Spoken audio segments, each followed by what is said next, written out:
ক্রিয়ার সাথে কারকের সম্পর্ক আছে।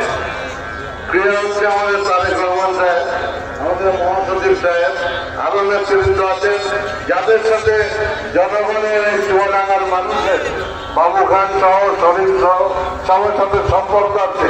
এই সম্পর্ক আছে বলেই আজকে এই ঐতিহাসিক সম্মেলন হচ্ছে, যে সম্মেলন সহসা দেখা যায় না ইনশাআল্লাহ বাংলাদেশে। আমি নিজেও আশ্চর্য হচ্ছি যে এত বড় একটা সম্মেলন, কোথাও কোনো গোলমাল ফসল নাই, কোনো উঠা বসা নাই, সবাই গত 3 ঘন্টা ধরে বসে আছেন এখানে। এই জন্য আমি আরো কৃতজ্ঞতা প্রকাশ করি আপনাদের কাছে। আর একটা জিনিস আমি বলতে চাই আমার প্রিয় নেতা তারেক রহমান সাহেবের কাছে, যে হাসিনা আমলে 6 বছর জেল কেটেছে, সেই জন্য মহাসচিব সাহেবের কাছে ছেড়েছিলাম। আপনি ফোন করেছিলেন, আমার মনে আছে, জেল থেকে বানায় 4-5 দিন পরেই আমার কমিটি ভেঙে গেল, কনভেনিং কমিটি হয়ে গেল।